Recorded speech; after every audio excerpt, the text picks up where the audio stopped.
एक गोली, एक ट्रीटमेंट लेने के बाद एक यूट्रस को ठीक करने की बजाय और डेंजरस की तरफ धकेला जा रहा है।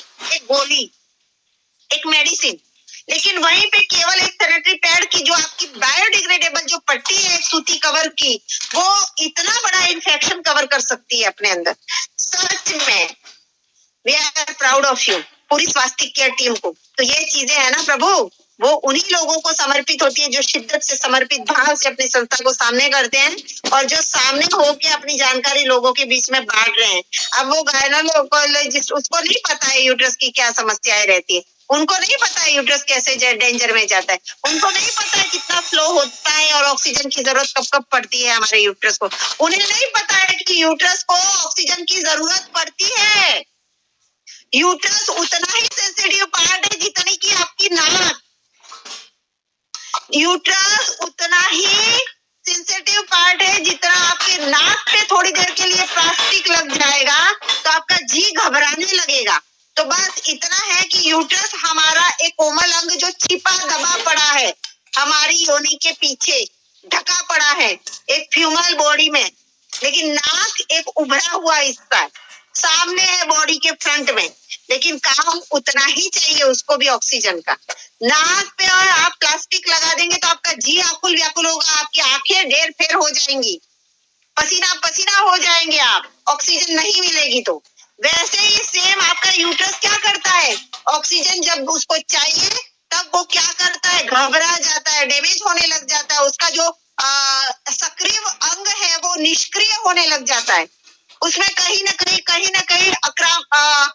क्या बोलते हैं, मुझे शब्द नहीं आ रहे हैं प्रभु, लेकिन मैं इतना ही बोलना चाहूंगी कि वो विपरीत परिस्थितियां पैदा करता है। और विपरीत परिस्थितियां क्या रहती है कि आजू बाजू की वो परत रहती है जो सर्विक्स का मुंह रहता है, वहां पे वो धीरे धीरे वो कवर करना इन्फेक्शन शुरू कर देता है, क्योंकि उसको ऑक्सीजन नहीं मिल पाती है। ऑक्सीजन नहीं मिलने की वजह से वो क्या करता है, एक झिल्ली सी तैयार कर देता है इन्फेक्शन की, जिसकी वजह से वहां पे जो भी ब्लड उतर रहा है, वो ब्लड जो आपके विजाइनल पार्ट में आ रहा है, कहाँ से, आपकी ट्यूब नलिका से होते हुए, ओवरिन से होते हुए, उस ब्लड को बाहर सप्लाई तो करता है, लेकिन वो भयंकर इन्फेक्शन तैयार करके करता है। उस समय पे कुछ ब्लड का इन्फेक्शन आपके ओवरिन, आपके सर्विक्स के मुंह पे रह जाता है, और जब वो रह जाता है तो वो फोड़ा फुंसी, वो छलनी नुमा परत तैयार करता है, वो आपके ब्लड के वो जो थोड़ा बहुत ब्लड बच जाता है उसको एक सिस्ट का रूप दे देता है, वो ब्लड वहां पे ओवरिन पे जमा होने लग जाता है। तो ये चीजें उसको ऑक्सीजन नहीं मिलने की वजह से होती है प्रभुजनों। वो घबराता हुआ दिखता नहीं है हमको, नाक जैसे घबराता हुआ दिखता है, वैसे हमें यूट्रस घबराता हुआ दिखता नहीं, लेकिन वो ऐसी परिस्थितियां पैदा करता है। तो यहाँ पे हमें केवल और केवल अवेयरनेस की जरूरत है कि हमारा यूट्रस, जिसमें एक नवजीवन 9 महीने की एक श्वसन क्रिया के माध्यम से तैयार होता है।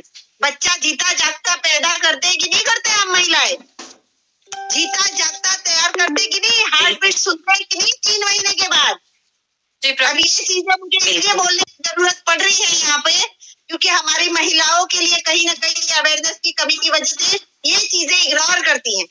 एक भ्रूण जब तैयार होता है प्लेसेंटा के माध्यम से, तो क्या होता है, वो एक अंडा रहता है, इतुनु सा अंडा रहता है। तो क्या उस अंडे को उस समय पे ऑक्सीजन, पल पल की ऑक्सीजन की जरूरत नहीं पड़ती है प्रभु? उस समय पे हम क्या करते हैं, हम थोड़ा बहुत भी कुछ भी हो गया तो हम तो या तो साफ सफाई का ध्यान नहीं रखते हैं। मिस कैरेज की संभावनाएं क्यों होती है?